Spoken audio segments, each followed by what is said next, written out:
Hey guys, Shadow Rockets here, and today we're gonna talk about ignorance. I got J-Man, the man, Ratchet, Shepherd, Viking dude skiing with me tonight. Yeah, that's my full name. Yeah, That's my Christian name. yeah, oh yeah. Got another late night recording, so we gotta do this during the day one time. One day. One time when we have clear heads. Do it over Some, coffee. yeah, someday. Duncan. Oh gosh. Shameless plug. Anyway, let's talk about ignorance. Now, I wanted to look up what a good definition of ignorance is, so that we don't get any, weird, whoa, that's not the real definition of ignorance. So I looked it up, and right now I'm looking at lack of knowledge or information. So that's what we're going to roll with is lack of knowledge or information. Now, I personally think ignorance is widespread through America right now Hmm. in many different forms. The first thing that popped to my mind was literacy. And I wasn't too informed. I was ignorant on literacy. Ignorant. Ignorant on literacy. So I wanted to look up, the literacy rates in America, which I'm also going to give a definition of that, and that is age 15 and over who can read and write. That's what I got, that's the definition I got from just Googling it. It's worth the Google. And I was kind of surprised. I thought it was going to be worse than it was, but I'm kind of glad, I guess. Yeah. Um, but anyway, the rates are they change based on what you say is like the minimum requirement for reading, quote unquote reading. Um, I'm getting like anywhere between 65 and 85%. So that means that 15 to 35% of the people in the United States over 15 years old can't really read functionally. You know what I'm saying? Yeah. I think that's still low for us in this day and age. Yeah. But I mean, I was expecting the worst, so that's not too bad. No, if you do think about it being in like poverty-stricken areas, it's a little bit more um, explainable or whatever. Yeah, a quarter of our nation's still that's still a decent amount. I mean, that is a lot of people. Yeah, I think I was kind of expecting it to be around 15, maybe 10. Um, I don't know. It'd be cool to see like a map of where it's concentrated the Oh, most. I got the rankings of the top few. Um, the Where's, South is not in any of the top 10 for literacy. no, it's not surprising. Oh, well, actually, Atlanta, Georgia. We got Atlanta, Georgia. Wow. I don't know if these are for good or for bad, but, you know. Atlanta wins in illiteracy. Yeah. We won this year. No. A parade.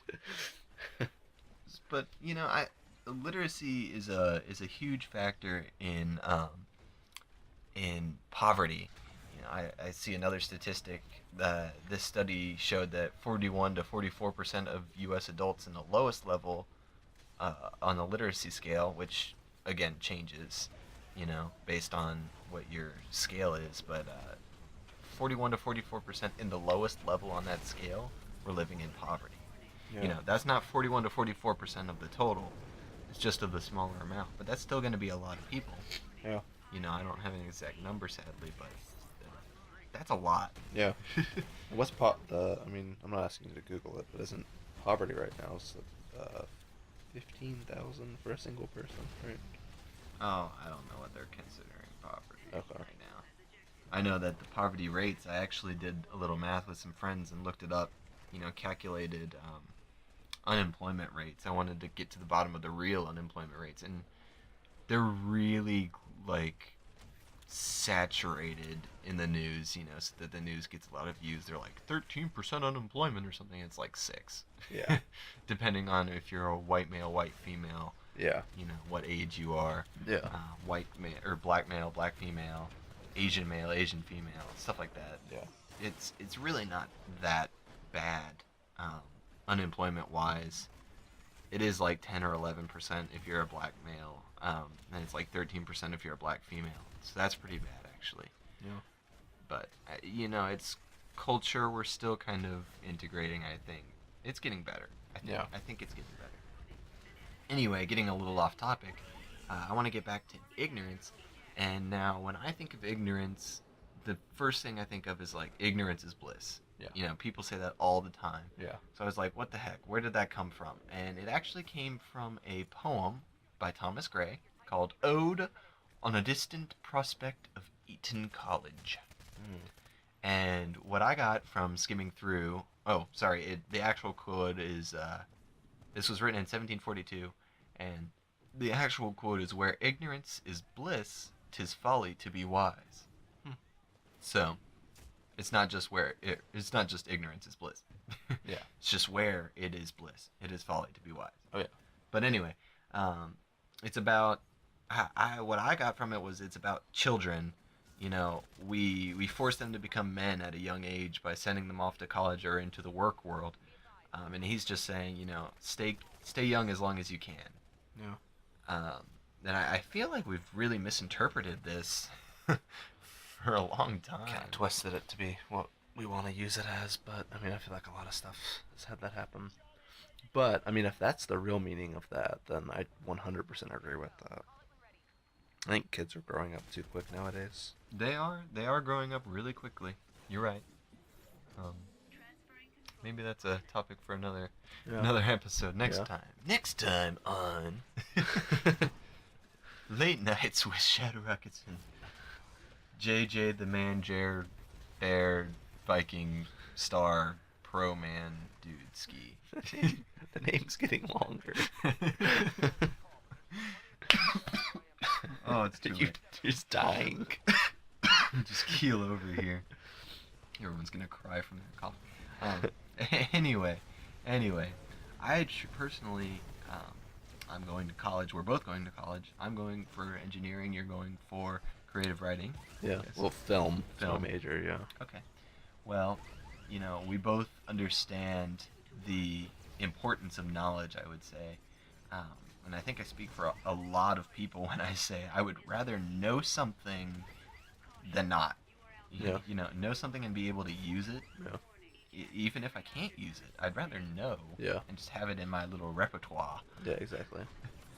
So I don't really understand where that ignorance is bliss came from, other than, you know, the kids growing up too fast. But Yeah. I just feel like we're not using it for that meaning. So maybe we need to, get the message out there. Yeah. Stop using it for that. Yeah. I mean, I kind of agree with you about the whole, like, I'd rather know something than not. I've always been somebody that, like, I don't know, my mind is like a sponge for things that I don't need to know. And then the things that I need to know, I can't remember for the life of me. Like, I can, know so many actors and movies and video games and stuff like that that's just not important.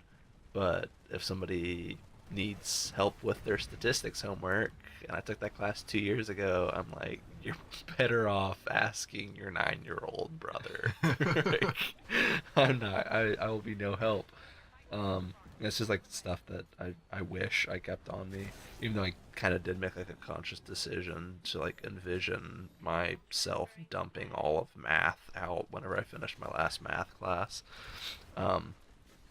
Yeah, I mean, I like knowing things, but I wish I knew more important things. And then, like, it comes down to the point where it's like, yeah, I could know more important things, but I don't spend the time to sit down and learn it. So, I don't know. It's like weird priorities there.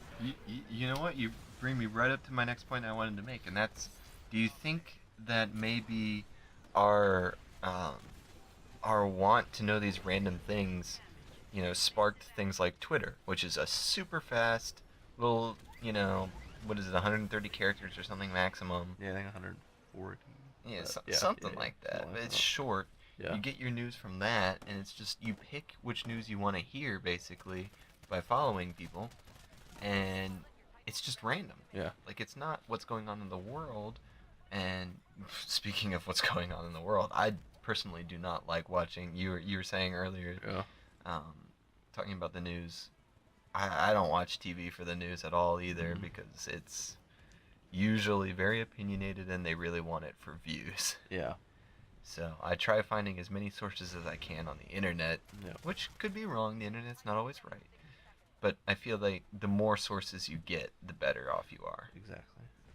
So I don't know. Yeah, I mean, I totally agree with that. I uh, stopped watching the news, and we live in the South, so South. it's all, yeah, conservative down here, and Fox is what people take as the law, and it's just not. And I don't think Fox is all bad or anything. I think you can still get some valuable news from it, even if it's just to compare it to what you're getting from another source. But Fox does just like bend things, weird things, like, I don't know, just give you an incorrect perspective of something instead of it just being like the conservative perspective on something. Regardless, yeah, I like getting my news from the internet. Like, because you can look at more than one source. You can verify things better on the internet, because then you can research it for yourself and go, oh wait, that's not true. Like, especially if you're ever looking up anything on the Onion, that's all false. Well, man. Well. Okay. But uh, yeah, I like getting my news on the internet, and I mean there's just like 4 or 5 websites I check like a couple times a day. That's my news checkup. I was actually telling you earlier that I mean it's like you said that the news on TV or whatever is it's all about ratings and stuff like that, and it's just not noble. It's not there for the right reasons or anything. Not to mention it's in their quest for ratings and money. It's just all doomsaying and That's what gets the views. exactly pessimistic stuff. Thoughts about world wars that aren't going to happen or aren't likely or whatever, and they make it sound like it's right on our doorstep so that more people tune in and more people tune in, where some stories are being completely left out, while some stories about a kid that nails an interview who's like 5 years old or something, that's all over the internet for some stupid reason. Either way, there's like cool stuff that is happening in like NASA and stuff like that you can see on the internet. You can find it on the internet in seconds, but it's nowhere to be found on CNN. Like, it's just weird. They just want to, as important as it is, they just want to drag on about what's going on in the Middle East for hours and hours. Because they know it's gonna get a lot of people fired up. Yeah, exactly. No one's gonna say, "Oh, NASA really just sucks. I hate it." Yeah, yeah. I wish NASA was dead. Yeah, it's like NASA's causing such a problem for us. They suck. Yeah, No one's gonna say that because everyone likes NASA, right? Right. yeah. You better say right. Yeah. NASA, NASA, NASA. Too much GTA until 2 in the morning. Yeah. Um,